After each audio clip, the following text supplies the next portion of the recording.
Welcome to the Smart Thinking Podcast. This is my dad, Ted.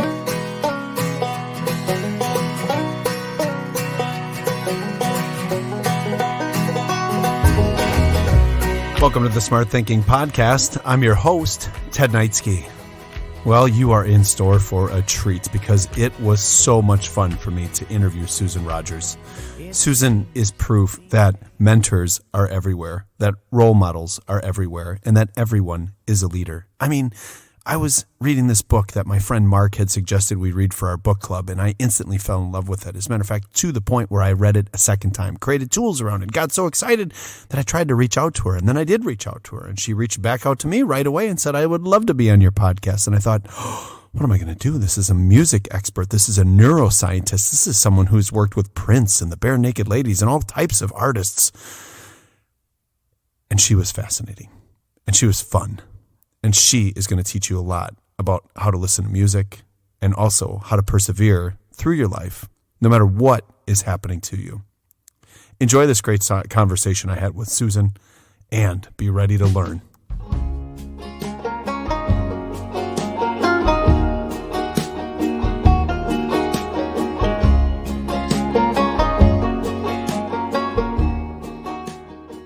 Welcome to the Smart Thinking Podcast.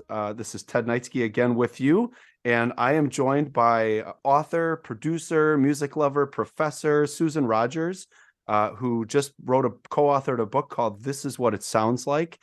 I could not be more excited to talk to her, and longtime listeners know that I have a book club, the Boys, Bourbons, and Book Group, and this is our book for this month, and well, I murdered it, Susan, with notes and highlights and bent pages, so I could not be more excited to talk to you today.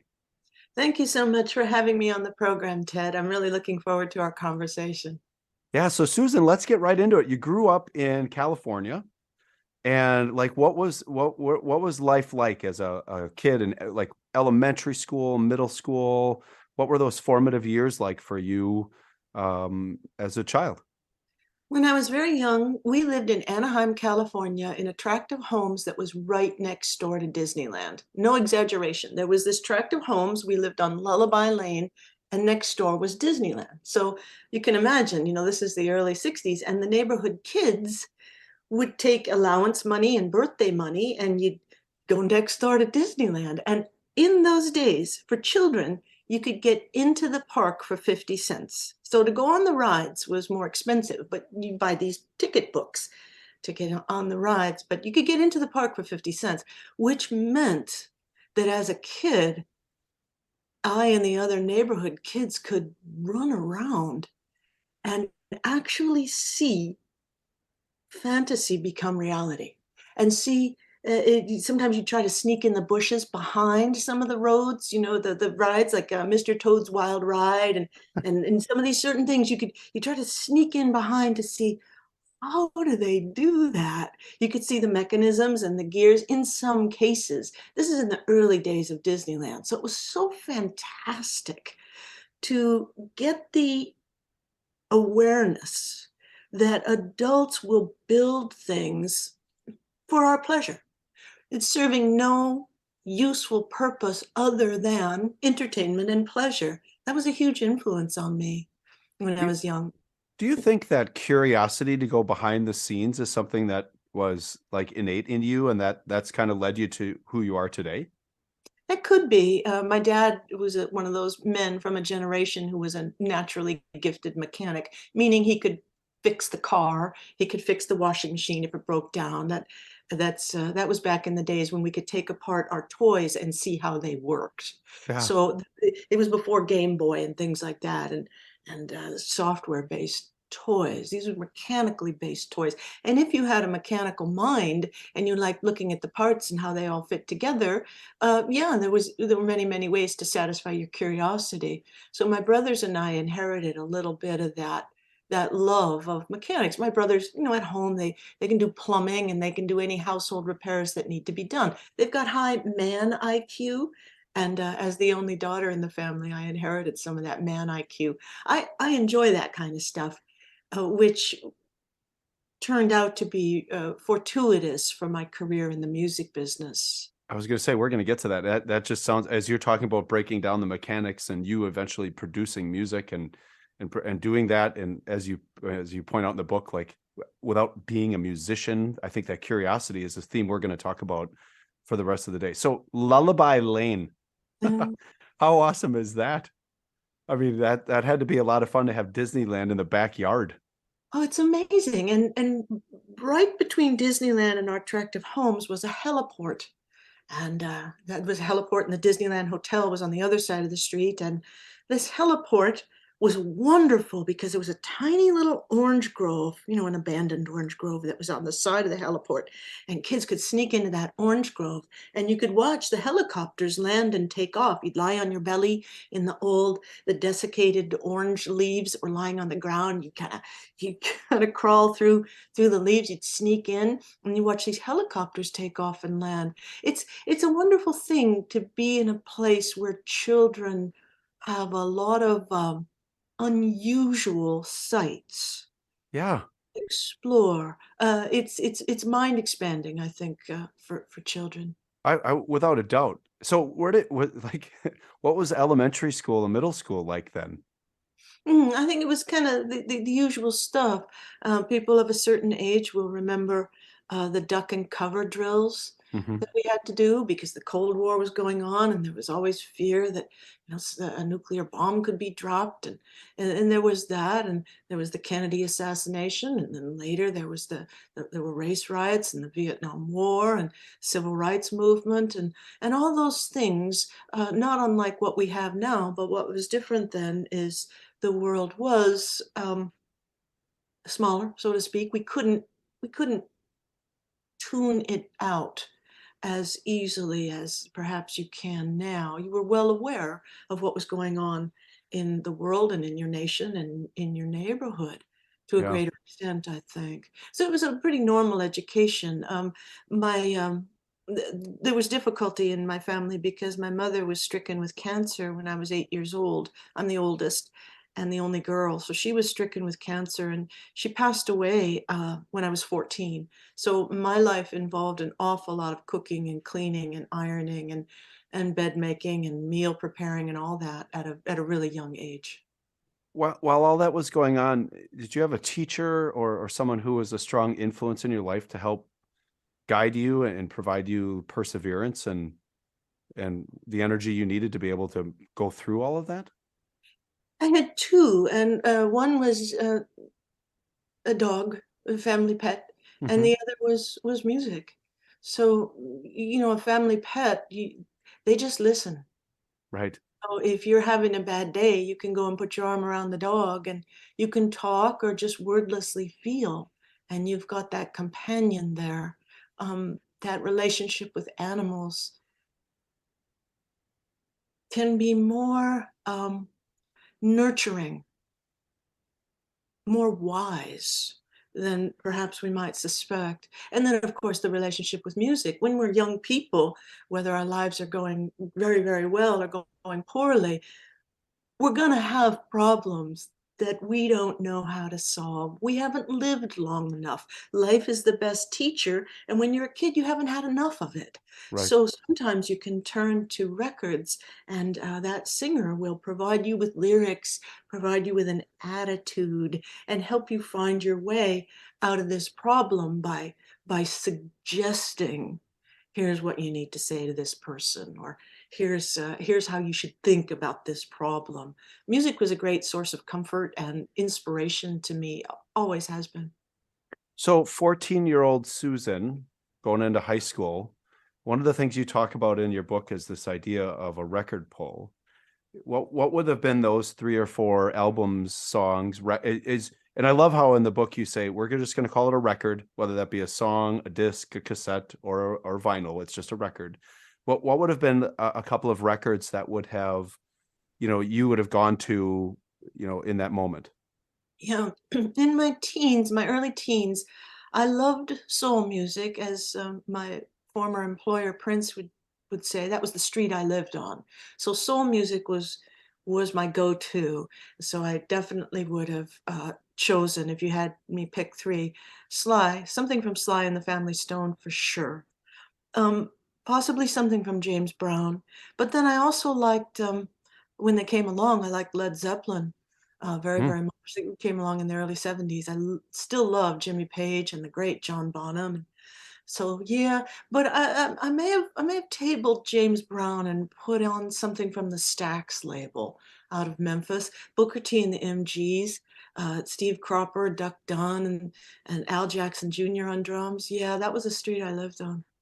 So one of I don't think I've ever told the story on the podcast, but I got my driver's license. On the day I got my driver's license, in the little town I live in Wisconsin, we had one place where we could buy music. It was Radio Shack. And suddenly, like when I was a freshman in high school, they stopped selling music. So the closest record store was about 15 miles away. And the day I got my driver's license, my dad said I could take the car and I had to stay in town and I couldn't have a friend in it. And I said, okay. And I grabbed the keys. I grabbed $5 and I got in the car and I drove to that record store. Yeah. And I'm wondering if we have the same parallel, please. The record store was, I hate to use the metaphor, but that was kind of my temple. That was a very safe place for me. That's a place where I could go in and just walk in and try to figure out what the employees were listening to. If I liked it, I might buy it. I'd go through the stacks and just keep looking for more and more music. And I'm wondering, did you have a similar type of experience? And did you do the same thing, like record swaps with friends and when you were younger? Yeah, as much as I could. As I mentioned earlier, my youth was divided between being in school, doing homework, that kind of stuff, and basically helping to run a household because my mother was incapacitated for so long. The poor woman was really ill for a long time. She hung on for a long time. So I didn't have as much discretionary time as a typical teenager Mm-hmm. would have. When I could, of course, I loved going to a friend's house to play music when I had a little bit of money, and our family didn't have much, but when I had a little bit of money, buying a record was such a luxury.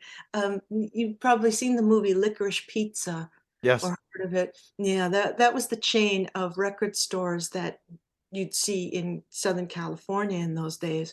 And the mall that was closest to us, it was a good 5, 6 miles away, but when we would go on errands, to run into Licorice Pizza and do what you just described, first you got the big posters on the wall. So that's suggesting right away, okay, here's some cool records that are out. But then you go to your sections and, oh, it could be rock or it could be R&B or it can be jazz, or they got all the different sections there. And you start combing through those records. It's almost painful because there are more there than you can consume or that you can afford. And to pick one out of this panoply Yeah, of it's all these. overwhelming.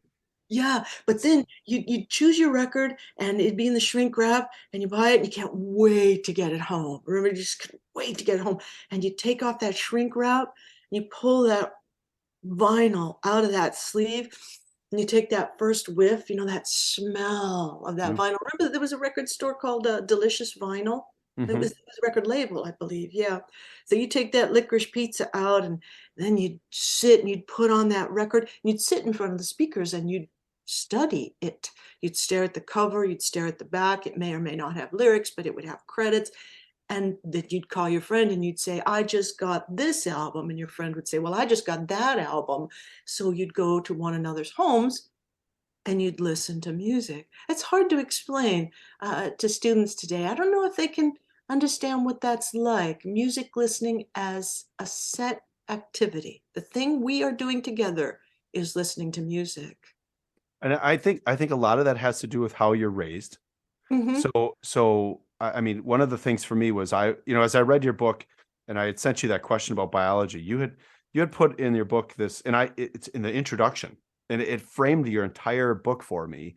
And it said, the listener profile, biology, experience, happenstance, musical culture, what you grew up with. And then I added like specific records and critical moments in your life.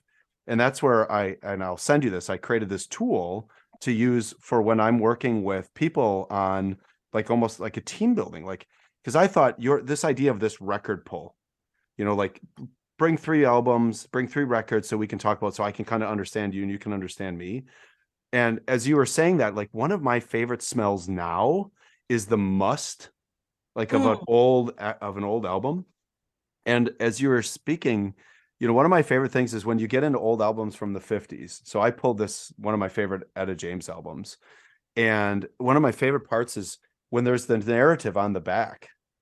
So you're listening to the music, and then a lot of the times the lyrics were printed on the vinyl cover, and just those different pieces. And I do think that my children have been raised to listen start to finish to the album, recognize the artist's order and the importance of that, and then learn the story. Because talk to me about the emotions that you felt. So going into your late teens, early adulthood, if you don't mind, tell us the Led Zeppelin concert story. Because I saw that, I had put the book down. I was like, oh, just to have been in that place. Oh my goodness, yeah. Great things and sad things and puzzling things all at the same place and time. So I mentioned that home life was difficult. I had really good parents, not bad people at all, wonderful, wonderful people, but it's very difficult for children to lose their mother. And after that, my brothers and I we had to grow up really fast. So one way for me to grow up was to get married. And so it's what ended up happening. Home life was so sad that I got married when I was 17, dropped out of high school, never finished it, and married this guy. And he was about 4 or 5 years older than I was. It ended up being a terrible mistake because he was a very bad man.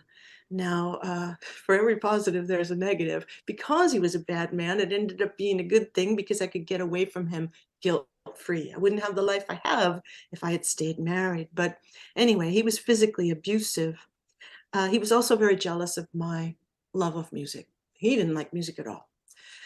So my friends and I had tickets to see Led Zeppelin at the Forum in Los Angeles. It holds 14,000 people, and the tour was The Song Remains the Same tour. Oh. So it's Led Zeppelin at their peak, right? And I was a huge Led Zeppelin fan. And I had this ticket. My friends and I from work were going. And the person I was married to gave me permission to go, but he said very strictly, but you must be home by 10:30.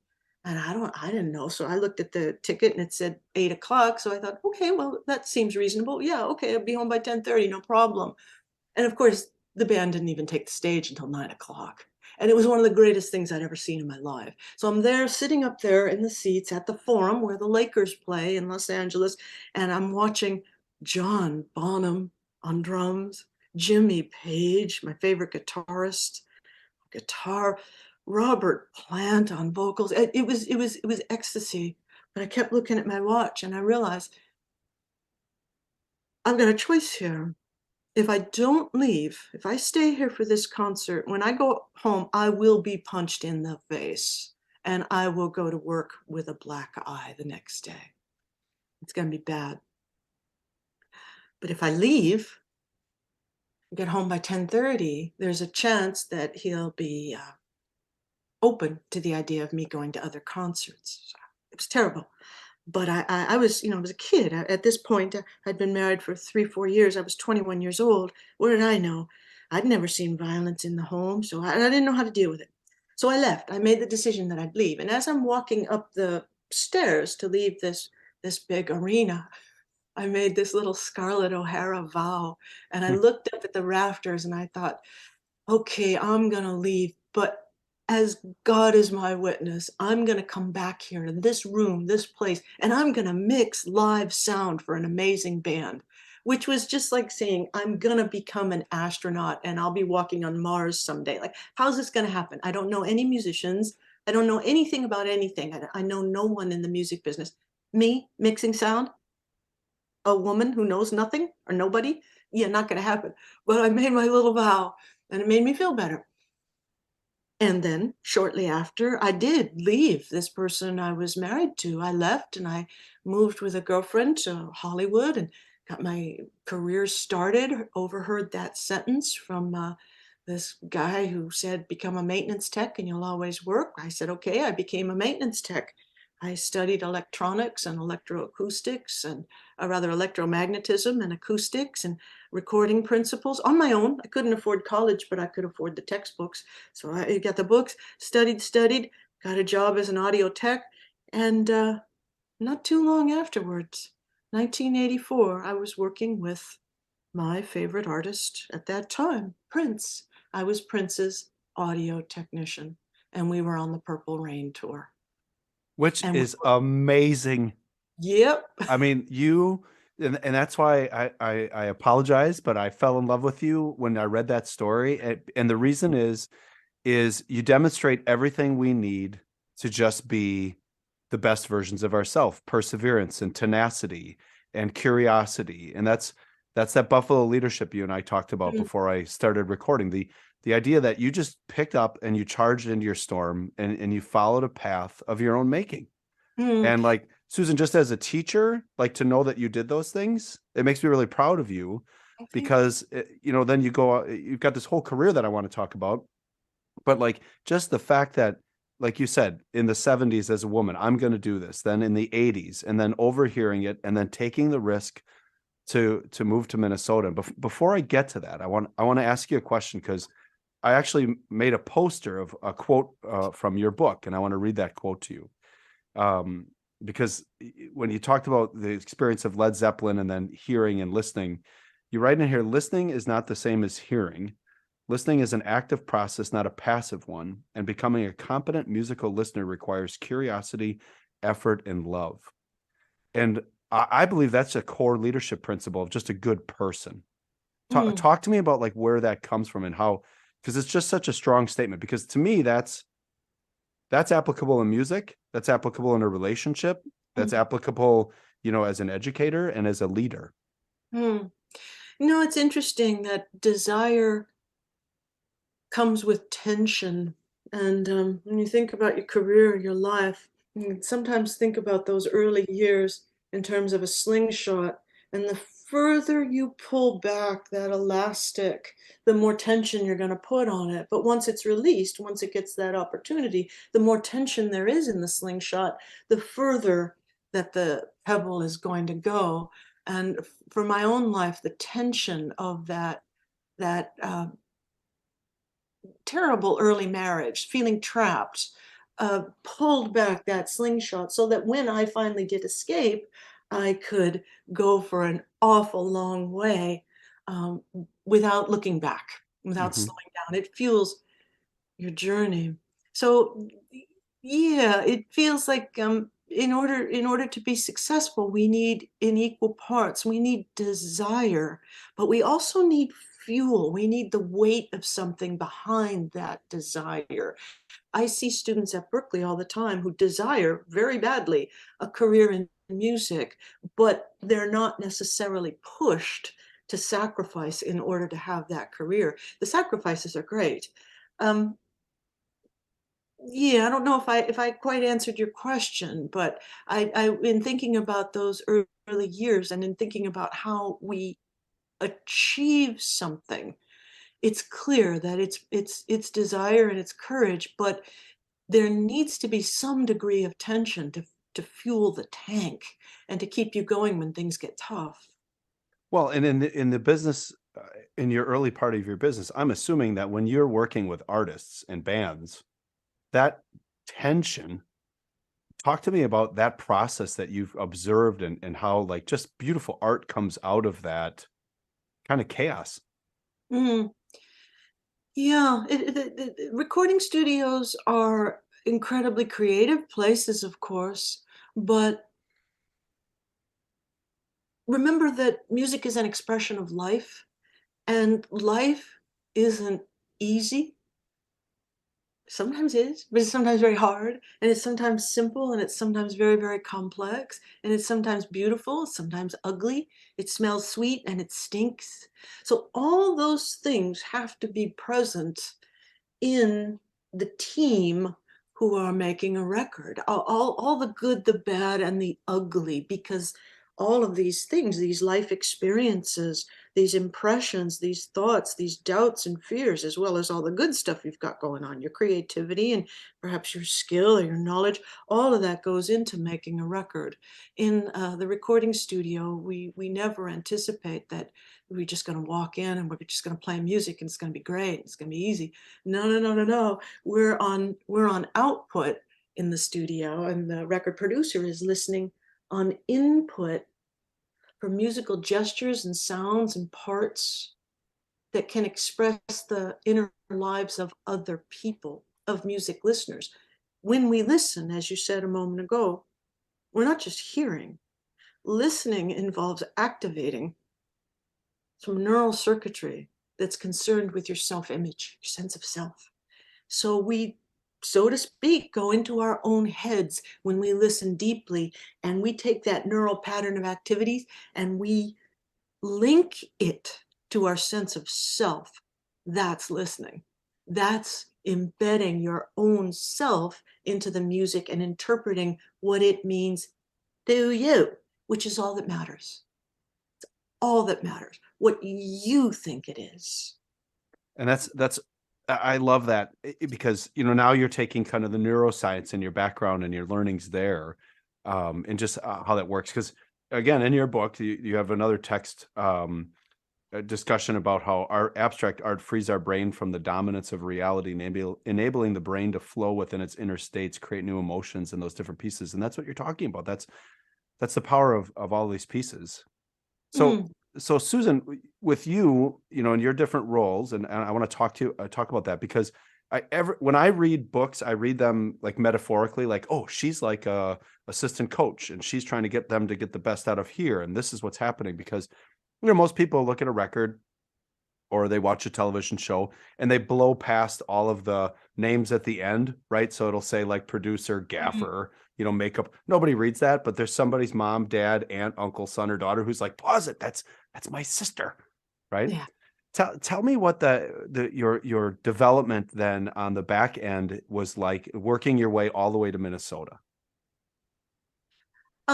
So continuing the journey from the Led Zeppelin concert, I moved to Hollywood, which wasn't far away, with a girlfriend, and saw an ad in the back of the LA Times that said audio trainee wanted. It was perfect for me. I was a trainee, raw beginner, and I went to work for a company called Audio Industries that sold recording studio equipment. And I was a technician repairing that equipment out there in the field. After I'd been with them about 2.5, 3 years, I was hired away by Crosby, Stills and Nash. They had a studio in Hollywood, and I became their studio maintenance tech, and then did that for a few years. And then I got this out of the blue phone call that told me that Prince was looking for an audio technician, because Prince was he had just come off the 1999 tour, and he was already in process beginning the Purple Rain movie and what would be the Purple Rain album. And he needed a tech. He told his management, get me someone from New York or LA. He wanted someone who had been in the business and who really knew his or her stuff. Well, it was my lucky day, and it was his lucky day too, because I wanted that gig. He liked working with women. I had the energy. I could hang with him with those long 24-hour sessions. I was a Prince fan. I'd seen him live when he came through Los Angeles on several tours. I had all of his records, and I listened to the same music that he did. So I knew his musical references. So I packed my bags and moved to Minnesota and got started immediately. After I joined him as a tech, it wasn't long where he showed no interest in the distinction between an audio tech who repairs the gear and an audio engineer who actually uses it and records with the artist. So he put me in the engineering chair, and that was my gig. That had to be life-changing. So just backing up, what is an audio tech? Like, what's that job? What's the day-to-day? So you're in Crosby, Stills and Nash's studio. Was that in Echo Canyon, or where was that? No, it was it was a little place called Rudy Records, and it was owned by Graham Nash and David Crosby. It was right on Sunset Boulevard, right in the heart of Hollywood. And Crosby, Stills and Nash were working on the Daylight Again album during a lot of the time when I was there. And there were other friends of theirs would book the studio. The Eagles were there, and Art Garfunkel was there. Bonnie Raitt, the early days of Bonnie Raitt, she would be there a lot, and just folks from that whole LA soft rock scene. And this is in the early 80s, and this was an unusual time, because just down the street was A&M Records, and with the big billboards, and Tower Records. You see the big billboards for new wave artists. It was the Cars and Talking Heads and Blondie. So I was right there, being a youth of the new wave movement, but working for the old wave movement and having have equal respect for both. But it was a good time, the early 80s in music. That's a weird confluence, right? So you go from like you said, soft rock on one end, and that's a huge part of the charts at that time. And then now you just started to talk about, so you just talk, that's the difference between when I had control of the radio in the car and my mom had control of the radio, right? And although growing up with both of that, it's a cool confluence. But I just have like a starstruck moment here for me. How did you just work in that environment with these, like people coming? Are you invisible to them? Are you like instrumental to them? Do they treat you like, what's that like? Oh, thanks. Because everybody acts different around, you get around if Taylor Swift were to open the door, I'd fall over. Yeah. I wouldn't even know how to act. That's a good question. And I want to answer your other question about the difference between an audio tech and a recording engineer. But the first thing you have to realize is these people hired you and they're going to give you money because they want something from you. It's a service-oriented profession. They need you to do something for them. So the absolute last thing they need is for you to be starstruck. That won't work. It won't work. When they look at you, they must see their technician. And what a technician does, what I did in those days, was repair equipment and keep it properly maintained. There's the big recording console with 96 inputs in some cases. There's the 24-track tape machine. There's the big loudspeakers, the big monitors on the wall, and there's microphones, and there's all sorts of gear that occasionally needs to be pulled and repaired. And you get your schematics out, and you get your oscilloscope and your soldering iron, and you trace that signal, you find the broken component, and you go across the street to Yale Electronics and you buy the new part. And it's being like an auto mechanic. You're repairing the equipment. I must have been an unusual sight, being 23, 24, 25 years old, a young woman repairing equipment, but I was well trained and I knew my stuff and I worked really hard. I studied really hard to know what I was doing, and I could do the job. So when I would see any of these artists come in, what I wanted was for them to look at me and see a technician and trust me to work on their very expensive gear. So I took that work ethic very seriously. Same thing when I went to work for Prince. This was my favorite artist. And there I am, just the two of us in he lived in Chanhassen, Minnesota, in a split level home. And the ground floor of this split level home had his master bedroom, and across the hall there was a smaller bedroom that served as his recording studio. So it was a small bedroom, 8 by 10 or something like that, which had recording equipment in it. But for hours at a time, I'm alone with Prince in this room, and I cannot be looking at him like a fan would. Of course, there's admiration there, but he needs me to perform a service for him. So I throughout my career, I took that very seriously. I took that very seriously. I could have lightened up a little bit. I could have had a few more personal moments with the artists that I worked with. I wouldn't allow myself to do that because I was so grateful to be working, and I wanted so badly to be in it and be working. Well, and I think what you shared there, which I don't want to gloss over, is being a woman in the 70s, early 80s, and then into the 90s in an industry dominated by an old boys club. Like you always see these pictures of Frank Sinatra and 9 techs smoking cigarettes and big black glasses on, and it looks very much the same. Yeah. So you alone must have been disruptive in a positive way and with different ideas and forces as you were in the profession. It's a funny thing, you've got your impression of yourself and you'll never know what other people think of you. But my impression of myself was, oh, hell yes, I belong here. I've been asked in the past, did I suffer from imposter syndrome? And as I understand it, imposter syndrome means that you feel like you don't belong. I never felt like I didn't belong. My passion for music, my interest in it was undeniably strong. The sacrifices I made, the work I did to be good at my job, was huge. So feeling like I didn't belong, never, never, never. What I always felt and still feel to this day is I wish I had more information. I wish I knew more. I wish I was further along. I wish I was better at this gig. You always want that. You always want the feeling of I'm good, but I could be better, so that you'll continue to move forward. But I didn't feel like an imposter, and I do think that that deep confidence kind of showed.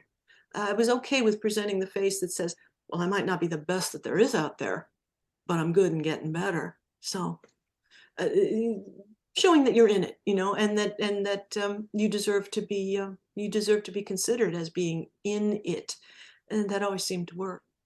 But I agree. I love that. And I think that, the amount of incidental role modeling you were likely doing for others that, kind of showed like, well, if she could do that, why can't I can probably do this too? And that influence now as a professor of, well, you don't just have to do this. You could also do this and also do this. And then the happenstance and falling into these different pieces and these different influences you have over your life. I mean, that's leadership at its essence. It's influence over other people. And I think that's a really powerful piece of your journey. It's a component. I would have said, if we'd had this conversation a month ago, I would have said, yeah, and things are getting better. But I'm serving on the board of an organization called We Are Moving the Needle by the great mastering engineer Emily Lazar and another former student, Jasmine Koch. And anyway, they just spent the past year doing a meta-analysis of women in technical roles in the music business. They just released their report last week. It's 101 pages long. It's called Fix the Mix.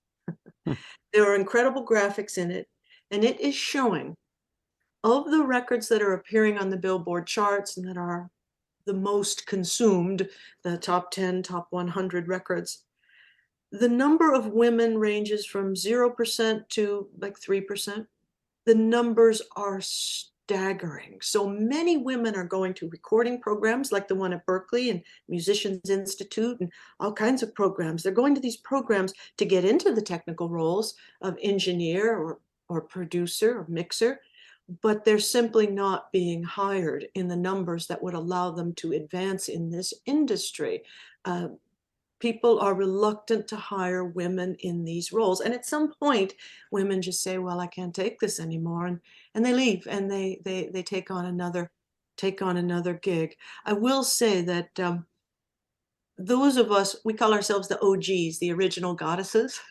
Myself, Leslie Ann Jones and Peggy McCreary and Trina Shoemaker, Sylvia Massey, all but one of us is childless.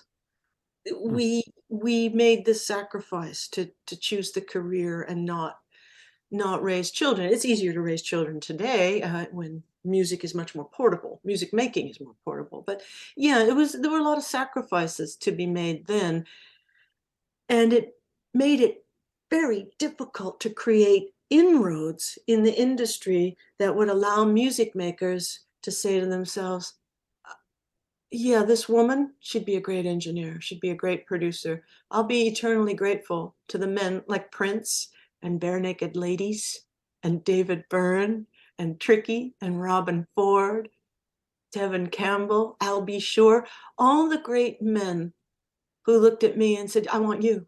I want you to produce. I want you to engineer. I want you to mix my record. I wouldn't have a career without them. And they were forward thinking in order to do that. This frustrates me to no end. I work in education, where as a male, I'm a minority, but we still have to work every day, all of us, to put more women in positions of leadership. And without getting into it, I started something a few years back called Women Leading Wisconsin. And I asked them to be the last of the firsts and to ensure that my daughter, Grace, if she could do anything, she could be the best at it, but not the first at it. It still blows me away that in 2023, like when you gave those percentages, that just flat out hurts my heart, that 0 to 3% because it just shouldn't be that way. And there's got to be a way to break the cycle. And I think you are one of those people who in that report, I'm going to get that report. I've got a long conference to go to tomorrow, so I'm going to pull that up and read You that. will But love it. You will love it. The graphics are great. yeah, and I will send it out. Let's go back to this. Prince wants a female, tech. And then tell us that journey of like where that puts you, because it's just an awesome story. And this is a leadership podcast and you're a leader. Well, thank you. I went to work for him. I was hired and moved out to Minnesota, where I knew not a single individual. And I'll tell you about my very first meeting with him.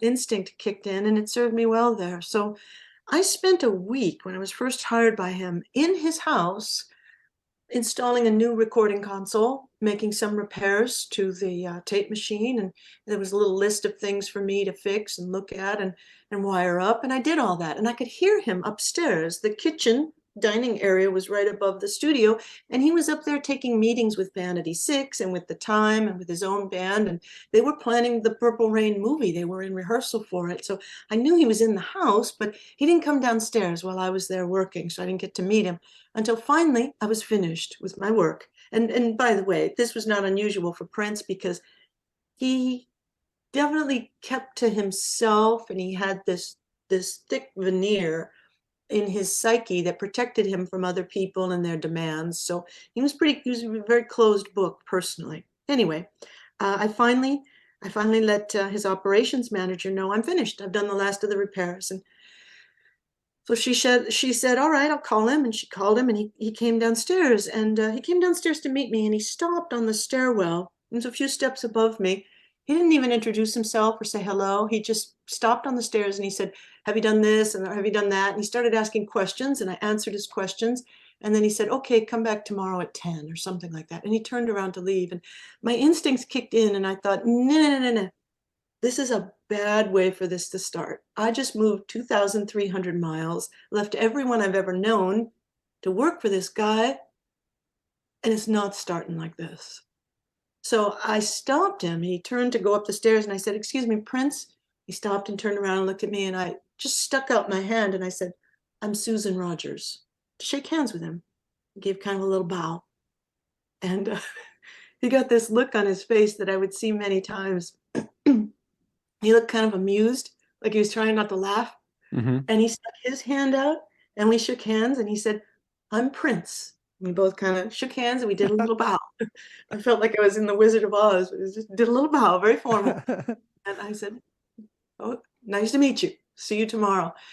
In hindsight, I'm really glad I did that, because the subtext of that said, you're my boss. You can fire me at any time. I'm your employee. I can quit at any time. This is a temporary contract that we will share for however long we share it. It could be a day and it could be years. But in addition to this temporary contract, there's a more permanent contract. We're both human beings. And I first off want you to see me as a human being who is your equal on a human level. And then we'll play pretend this role of, well, what you actually are. You're the superstar and I'm your employee. That was a good way to start. You worked with him and worked for him, and Prince is someone who many people, many fans have a very emotional, deep relationship with. And as you built that music, and I can attest this, my brother-in-law, when Prince passed away, was devastated. And then he drove, I mean, he couldn't talk for a while. He drove up to Minnesota and went to the different services and those different pieces. His children mourned with him. And working with him, like just watching his process in those different pieces, like what did you learn as part of that process that then helped you move along in your career, engineering and then supporting other artists? Now, this is a funny thing to say, but it's the truth. It was kind of hard to learn anything from Prince because he was so unusual. Most people don't make records the way Prince does. So you'd asked earlier about record making and how it goes. And nearly everyone in the industry in those days, the 80s and 90s, I don't know how they do it now, but in the 80s and 90s, you'd spend a week working on a single. You'd spend a week working on the rhythm section, on the melody, the harmony, the counter melody, the vocals. And if you include mixing, it'd be a week and a day. So it takes a while to make a single, and it takes months to make an album. Prince was doing a song a day at Oh, that time. His he is what now in neuroscience we call a hypercreative. A hypercreative is someone who has a couple of little defects in a couple of little circuits in the brain over in the right hemisphere. And these defects are kind of acting like broken gates. Sometimes when we're being creative, we'll say the floodgates will open and creative ideas will flow. And those gates do open temporarily when we're being creative, but then they slam shut. Their normal position is to be shut. hmm. In people who are hyper creative, they have what's called reduced inhibition, meaning the gate is partially broken and those ideas just keep coming and coming and coming. So working with Prince, we would typically do a song a day. He could, if he wanted, and often did, play every instrument on that record, or he'd get 3/4 of the way down and he'd call in Eric Leeds to put on saxophone, or he'd call in Wendy and Lisa to add backing vocals or parts. And of course, quite often we recorded with the whole band at rehearsal, but a song a day. So to learn anything from Prince is something you'd have to be really cautious about. When I left Prince, and I left Minnesota in early '88 and moved back to Hollywood to continue working with other artists, I would apply methods that I had learned from Prince to other artists, and I realized this isn't working. This doesn't work because of Prince's unique gifts for arrangement and his unique gifts for how he conceptualized music and how the parts all fit together. Most people create something that can be thought of as a triangle. And that triangle is going to have most of the weight in one of three elements. It's a rhythmic record. Most of the musical weight is in the rhythm. Think of a bar band song, a da da dun dun dun dun dun dun da da dun dun dun dun dun. The lyrics are not poetry. It's a rhythm thing to get your body moving. Or a record can have most of its weight on the melody, and it's going to just cause you to feel something very deeply. And that's where we're minimizing the influence of the rhythm because we want our spotlight of attention to be on that gorgeous melody. Or sometimes it's on the lyrics. And that's Bob Dylan didn't need a funky drummer. He didn't really even need a drummer because where the weight is in this pyramid is in his lyrics. But Prince didn't make records like that. His were more like a sphere.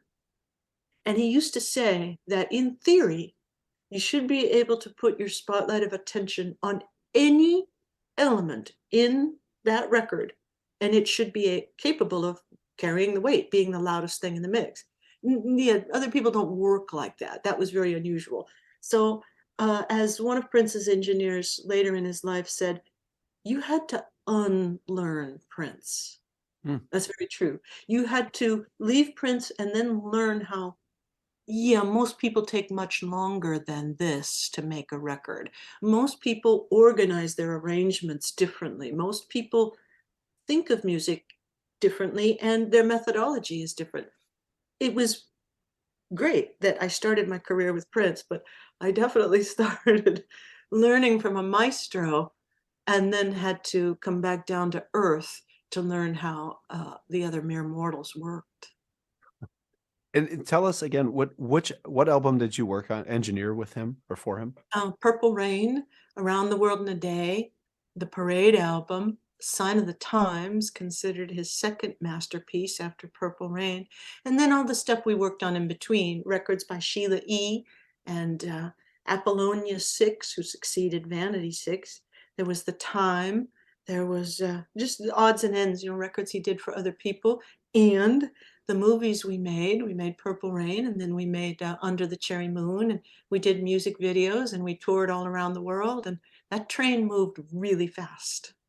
And when you look back upon that now through your lens, because I want to get to your current career of the neuroscience and everything else, like you brought up the hyper creativity, and now when you look back at that awesome journey that you got to participate in through the lens of neuroscience, like what are some of your takeaways of just the process. Like you said, you had to unlearn Prince, but as you see it now, that genius Prince, what are some of your takeaways that you share with your students? Well, there were a lot of factors that contributed to Prince's success. He sacrificed tremendously as a young teen, as an adolescent, in order to be great at all of the instruments he could play. Someone once said, someone in the music business said to a room full of attendees at a conference, he said, "Do you like going out in the evenings? Do you like having a social life? Do you like taking weekends off?" If the answer to that is yes, you're not going to become a recording engineer. You could become something else, but you're not going to become a recording engineer. And likewise, young people need to realize that that superstardom comes at a tremendous cost.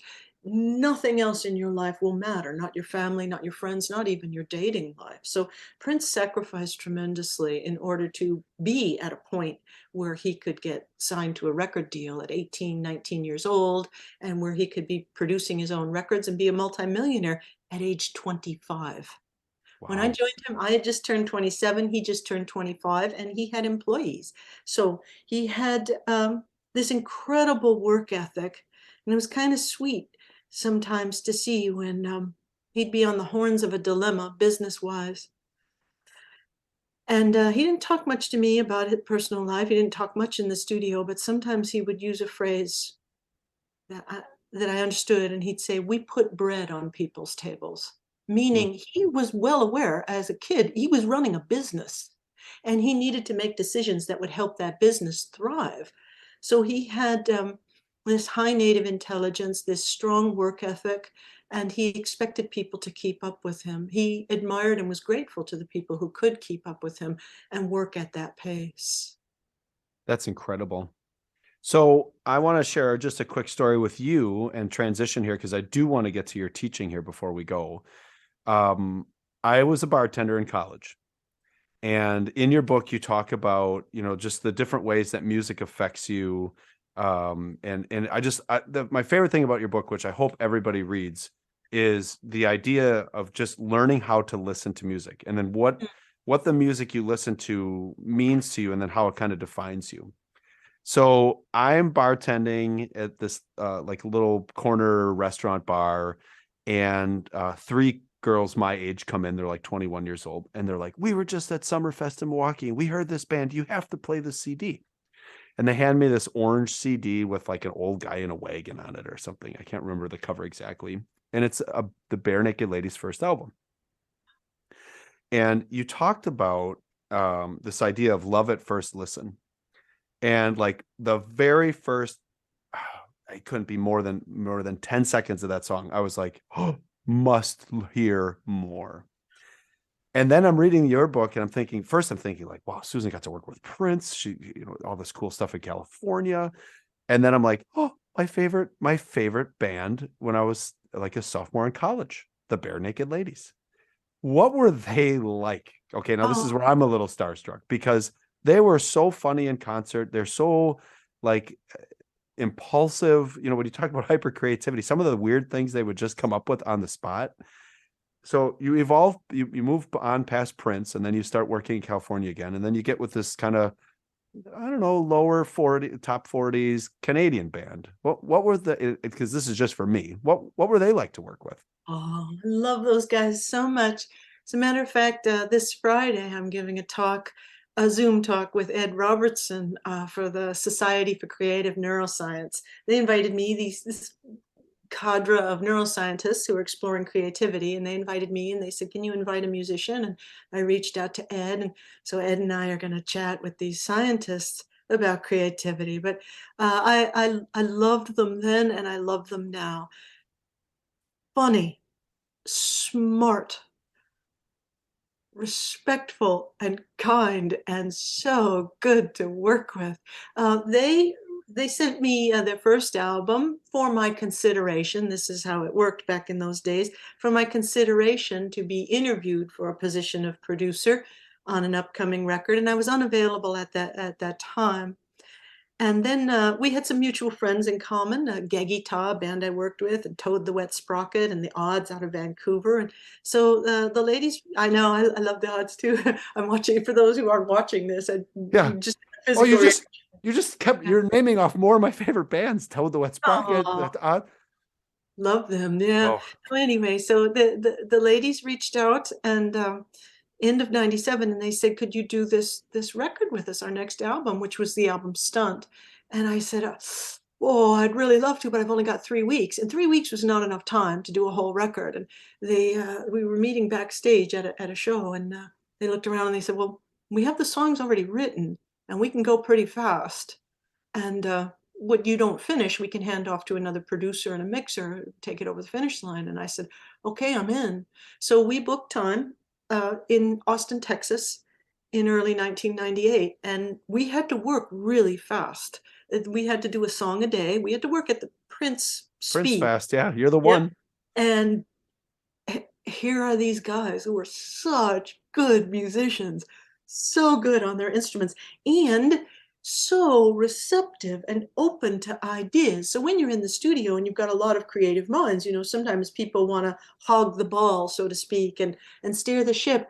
But like a lot of successful people, they knew the value in sharing the leadership role for creativity anyway, and passing that beach ball around the room. So they were open to every idea.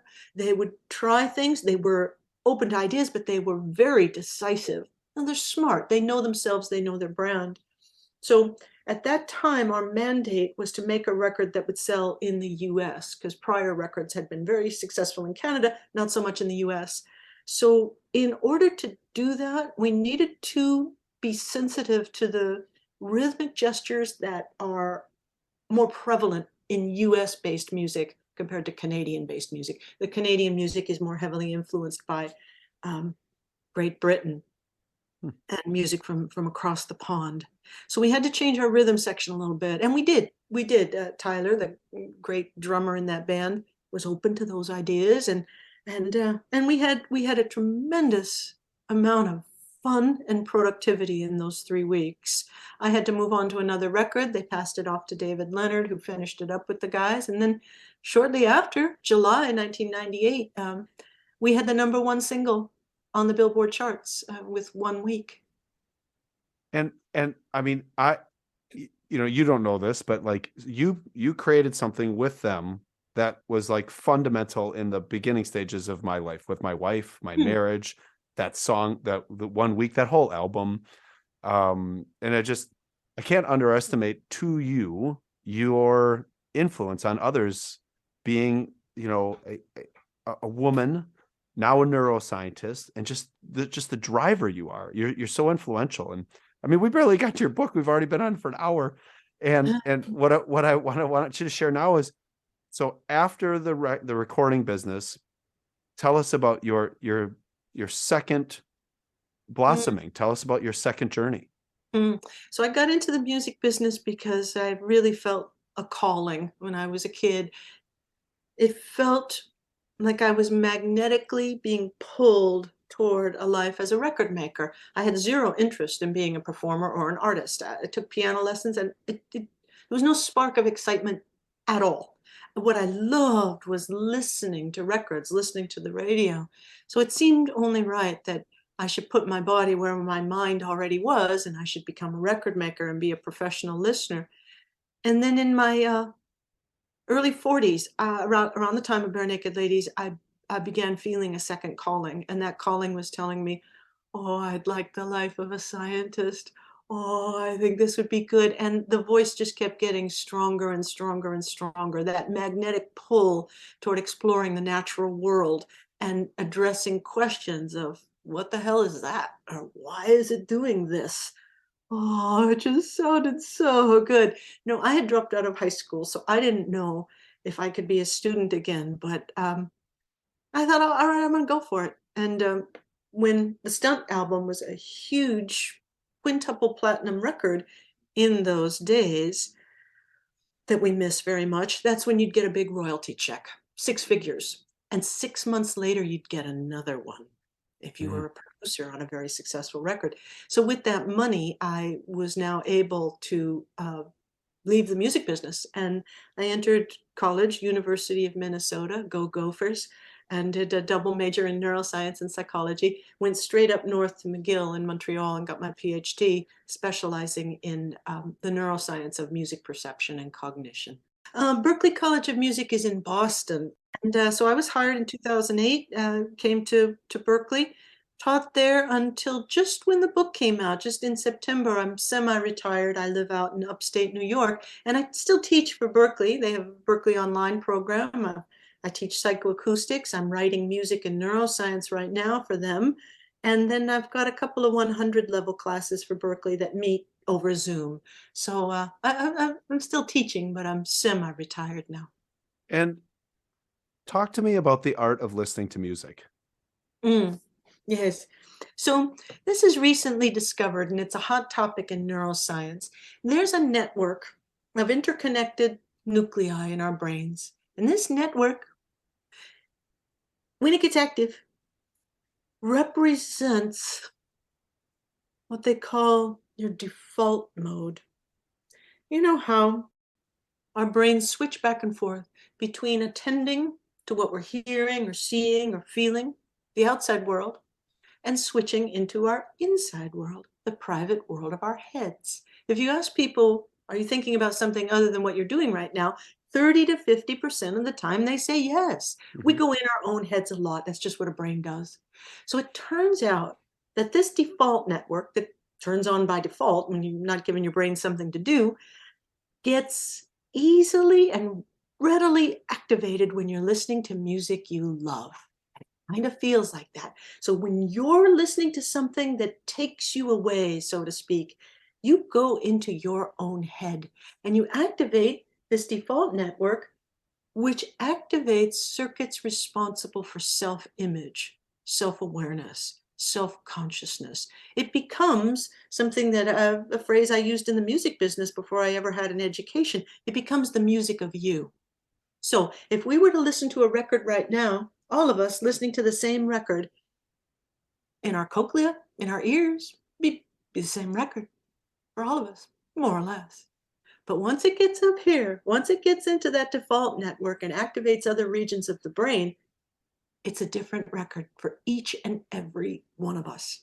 So I wrote this book describing the listener profile, how yours and mine formed, when it formed, and what it says about your inner desires and your private psyche, your private self, when you choose this record over that record as being the music of you.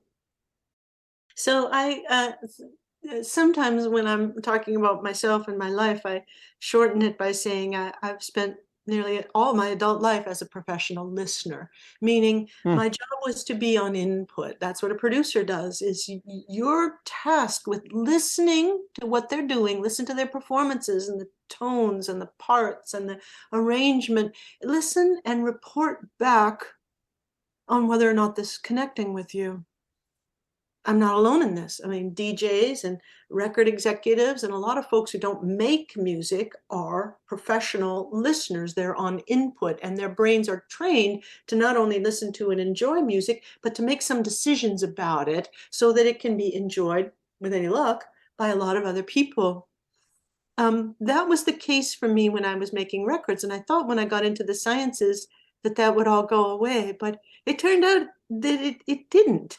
So my love of music persisted, and it turned out that these questions of what music is can be explored scientifically in behavioral studies, in physiological studies, in neuroimaging studies. You can explore what music is, and what you discover is that our individual listening brains are responsible for the variety of music that we hear today.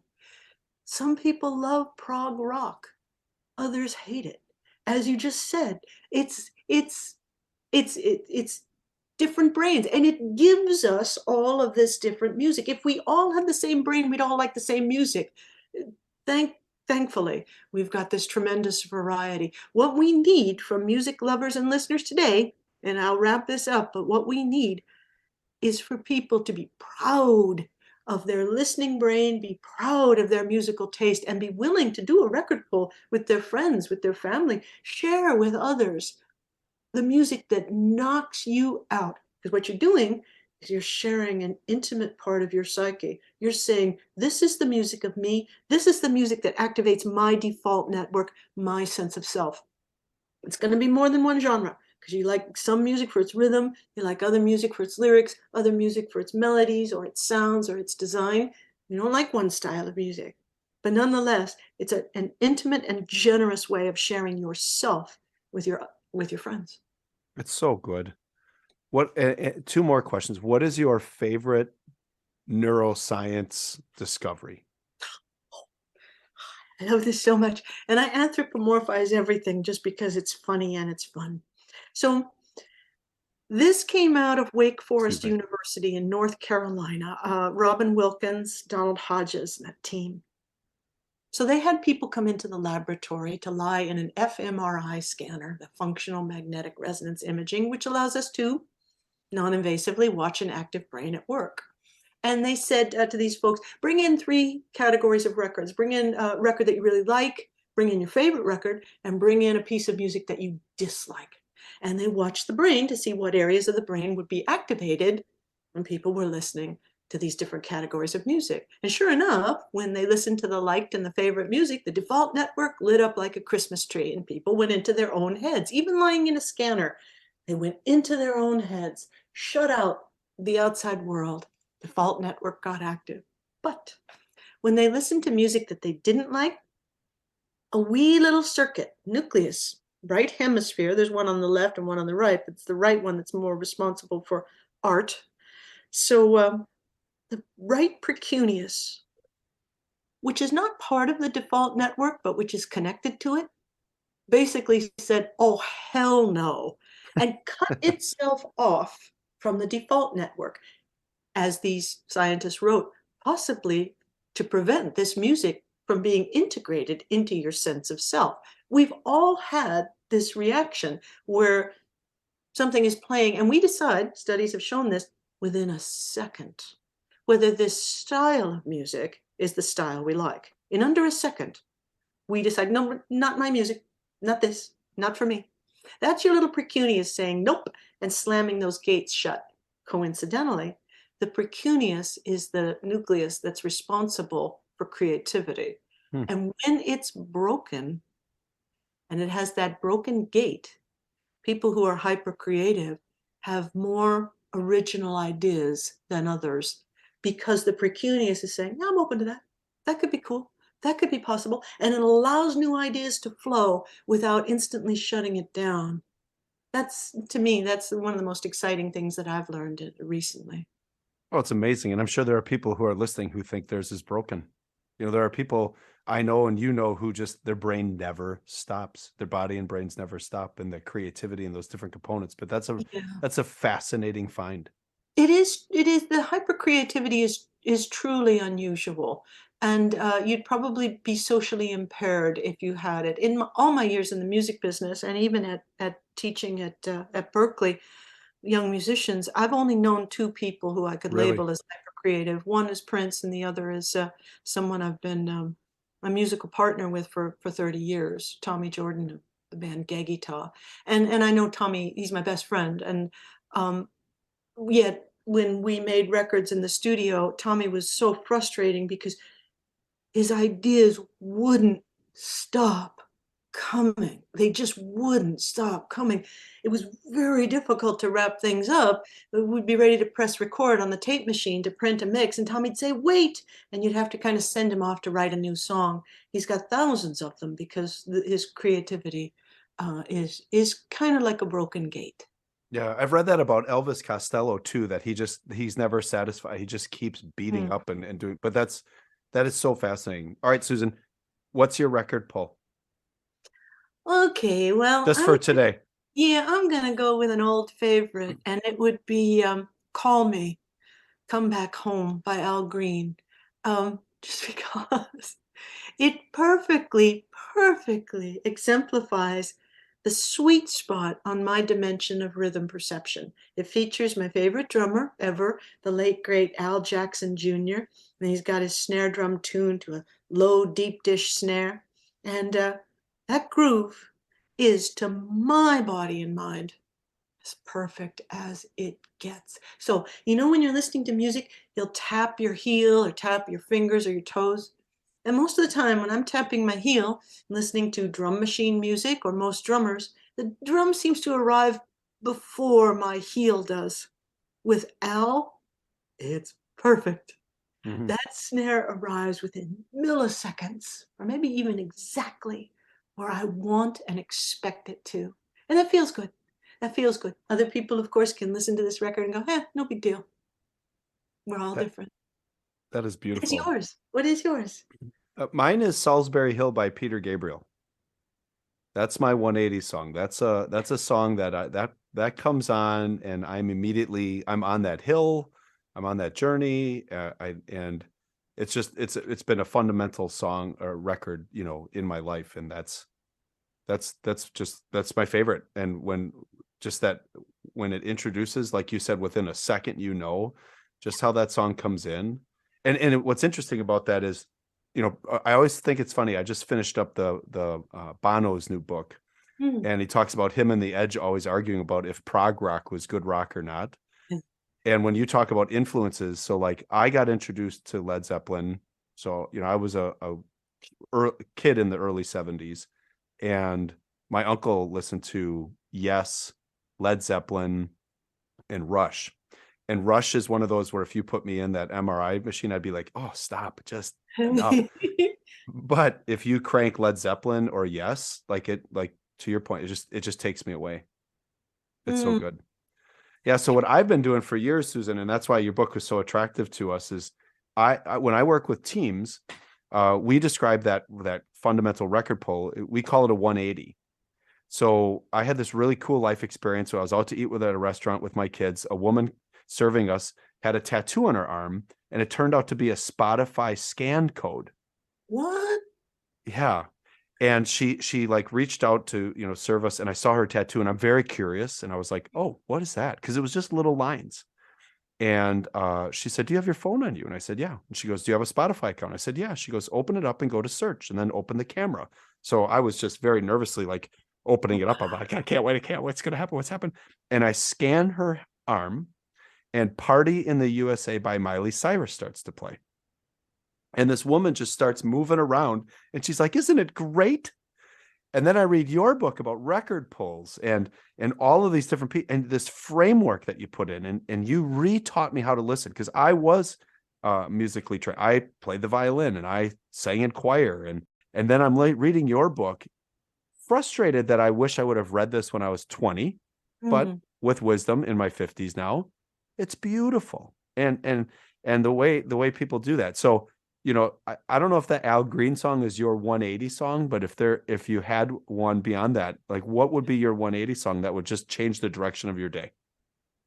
And I know this is overwhelming because you have a mental catalog that just exceeds probably the Library of Congress, but That's a hard question to answer. There are, I think the last time, I'm always getting turned on to new music that I really like, that I like very deeply. But there is a song that I'm in my 60s now, that impresses me to the point of thinking that there's a deeper, it touches me more deeply, shall I say, than many other records do. And it's probably 10 years old now. It's from Lana Del Rey, whom I love. And yes. she sings, this is what makes us girls. And that chorus, this is what makes us girls. We all get to heaven, but we put our love first. It's something that we die for. It's our curse. Don't talk about it. It's all going to happen. I mean, this is a woman who's talking about how young women, we all get to heaven, but we put our love first. That love is often our undoing. It's often our downfall. And something about that spoke very importantly to me, given that I made that mistake in getting married when I was young, and it could have ended much worse, and music could have been much more devastating to my life. I meant marriage, love could have been much more devastating to my life if I hadn't escaped from that. And then I'm single, and I live alone now. I've been single ever since. But love always felt like the kind of thing that, in order to do properly, would demand that I leave music in some capacity or make music less important. It's a scary notion. So I don't know if it's true. It's just what I feel. But for her to sing, "We'd all get to heaven, but we put our love first. It's something that we die for. It's our curse." Made me Such a think, great yeah, line. yeah. Oh, she's good. Yeah. Well, Susan, I really appreciate you taking time to talk to me. The book, folks, this is what it sounds like. You need to read it. It's very cool because as she's teaching you the science of the brain, she's telling great life stories, interweaving it with music. And then the only thing that drove me wild was you reference music, and then there's playlists available on different music platforms. And then so you reference a song, and then I need to listen to the song. Then I listened to the song, and then I was like, oh, I like this. And then I'd open the album, and then I would listen to the album, and I'd be like, I wanted to read the book.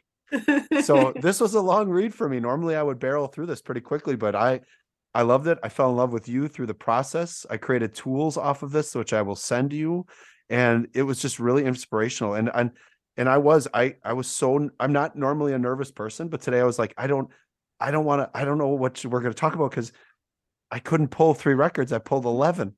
So Oh, this was great. Thank you so much. thank you so much. And I hope you'll email me a list of those 11. I'd be really curious to see. I also love Salisbury Hill by Peter Gabriel. So I bet we have a lot in common musically. Oh, when you said Toad the Wet Sprocket before, my heart almost stopped, because it's on the list on the inside of the cover. Oh, The love of first listens, and I listed them off immediately. And so yeah. you were great. And I just want to end by telling you, like, as someone who built a relationship with you through your book and now on the podcast, I just really admire you for key things. Your perseverance, as a daughter with your dad and your brothers, your tenacity in your marriage, and the strength it took to get out of that and standing up for yourself. And this overwhelming optimism that I don't know if you identify with, but it comes through in the book with you and your co-author on, like, you just keep looking for these different ways. And here's how to listen to music this way, and here's how to listen to this. And it was so inspirational to me. And like I told you, I read the book through the lens of a leader. Mm. I reread the book then looking for the brain work and science so that I could support education. And if there's one group of people who I think need to listen to this book, one group of educators, it's not music teachers, it's not the science teachers, it's special educators.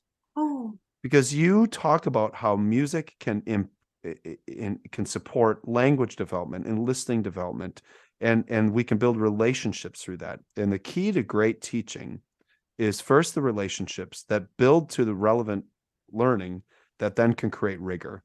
And you outline that in the book, whether you know it or not. And that's how I read it as an educator. So I love it. This is fantastic, Susan.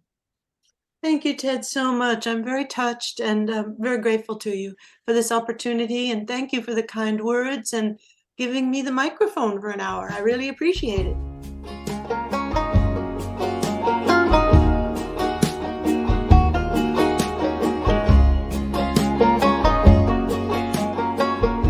So let's do some smart thinking. Describe what it means to collaborate around music. Describe Susan's amazing journey and how we can use her as a role model to be Buffalo. And finally, think about your default network and how it is activated when you listen to music you like, and then how that area of your brain is actually responsible for your self-imaging and how that helps you create your listener profile. That's it.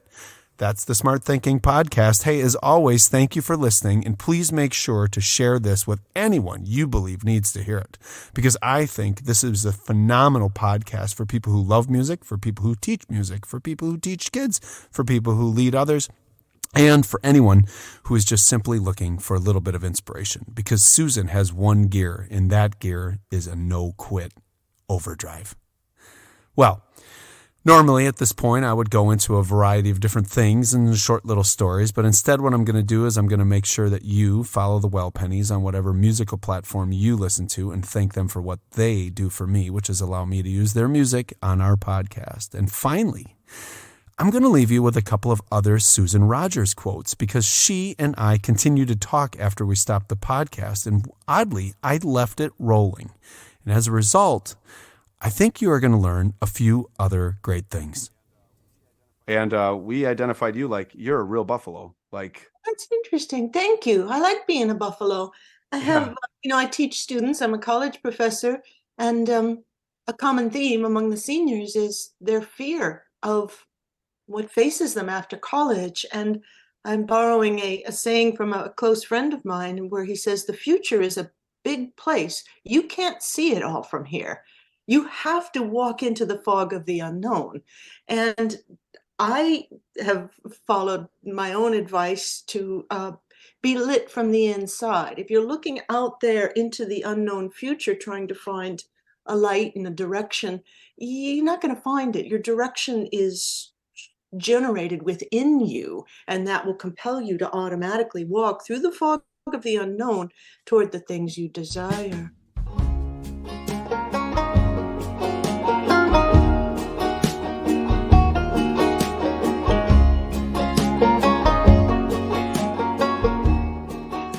Students just last week, we were talking about absences from class, and I was telling them when I was a student, I attended class because I was paying for it, and what a luxury to be able to sit in a seat and have people give you information.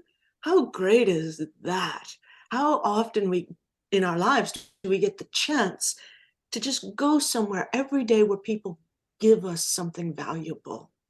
It matters a lot. But one of the things I said to them was, you never know when you're going to hear a sentence that changes your whole life. When I was a young person, I heard a sentence that changed my entire thinking and my career path. It set me on the path to my career. One sentence from one person wasn't even spoken to me. It was spoken to someone else. And I overheard it and I thought, yeah, okay, that's the right idea. That's where I'm going. So you never know. What was the sentence? So when I first decided I wanted to be in the music business, I had a roommate who was having an affair with the guy who was the founder of a little tiny one-room schoolhouse that very optimistically called itself the University of Sound Arts. And it could have more accurately been called the Room of Sound Arts, but whatever. It was a little one-room schoolhouse right in Hollywood, California. And he would teach just some basic recording principles. And he had the luxury of being able to hire audio technicians and engineers from Hollywood, some of the best in the world. And there was a teacher there who was talking with a student, and the student said to the teacher, I'm really worried about job security. Can you tell me what should I do to have job security in this business? And the teacher said to the student, well, if you always want a job, become a maintenance tech. You'll always work. And I was at the desk. I was the receptionist who answered the phones. And I heard that and I said, yeah, okay, then whatever a maintenance tech is, that's what I'm going to be. Because I always want to work in this business. Of course, back then, you didn't see women as engineers and producers. It was just really unheard of. So when I heard maintenance tech, always have a job, I thought, yeah, whatever that is, that's what I'm doing. And I did. And it was the spark that lit the flame of an entire career. Wow.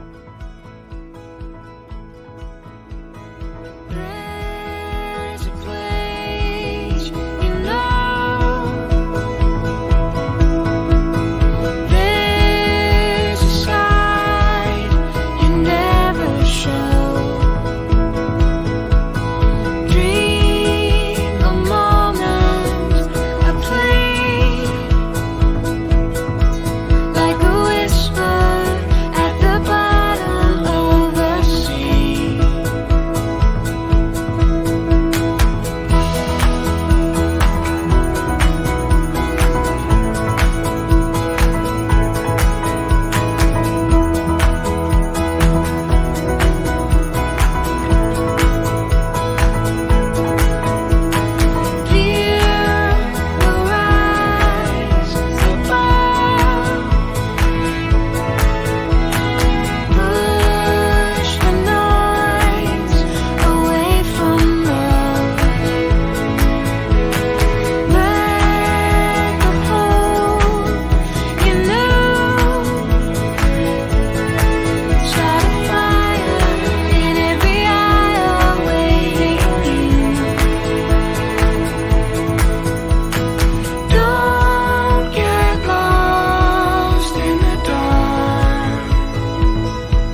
Bye.